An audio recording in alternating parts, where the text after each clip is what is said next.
for the mastery of the colonies were contested. Forts were erected at the different points that commanded the facilities of the route, and were taken and retaken, razed and rebuilt, as victory alighted on the hostile banners. While the husbandmen shrank back from the dangerous passes, within the safer boundaries of the more ancient settlements, armies larger than those that had often disposed of the scepters of the mother countries were seen to bury themselves in these forests, whence they rarely returned but in skeleton bands that were haggard with care or dejected by defeat.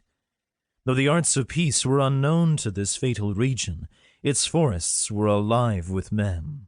Its shades and glens rang with the sounds of martial music, and the echoes of its mountains threw back the laugh or repeated the wanton cry of many a gallant and reckless youth as he hurried by them in the noontide of his spirits to slumber in a long night of forgetfulness. It was in this scene of strife and bloodshed that the incidents we shall attempt to relate occurred,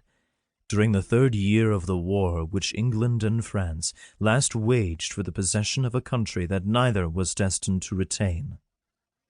The imbecility of her military leaders abroad and the fatal want of energy in her councils at home had lowered the character of Great Britain from the proud elevation on which it had been placed by the talents and enterprise of her former warriors and statesmen.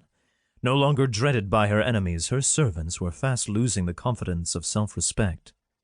In this mortifying abasement, the colonists, though innocent of her imbecility, and too humble to be the agents of her blunders, were but the natural participators.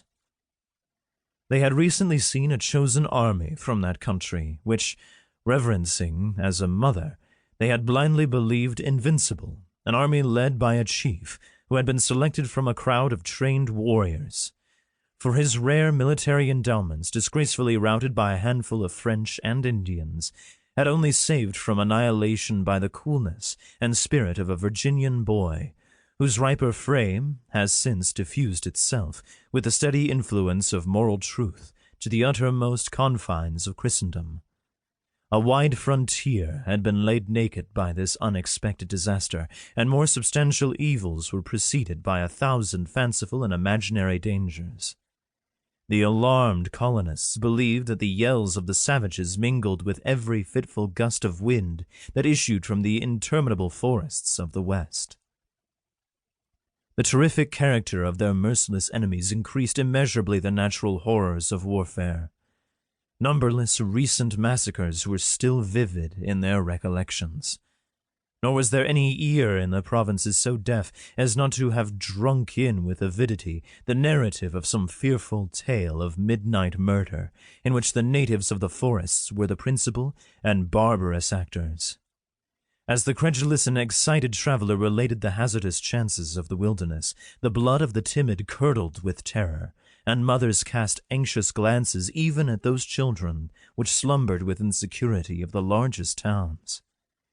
In short, the magnifying influence of fear began to set at naught the calculations of reason, and to render those who should have remembered their manhood the slaves of the basest of passions. Even the most confident and the stoutest hearts began to think the issue of the contest was becoming doubtful, and that abject class was hourly increasing in numbers, who thought they foresaw all the possessions of the English crown in America subdued by their Christian foes, or laid waste by the inroads of their relentless allies. When, therefore, intelligence was received at the fort, which covered the southern termination of the portage between the Hudson and the lakes, that Montcalm had been seen moving up the Champlain, with an army numerous as the leaves on the trees, its truth was admitted with more of the craven reluctance of fear than with the stern joy that a warrior should feel in finding an enemy within reach of his blow. The news had been brought towards the decline of a day in midsummer by an Indian runner, who also bore an urgent request from Monroe, the commander of a work on the shore of the Holy Lake, for a speedy and powerful reinforcement.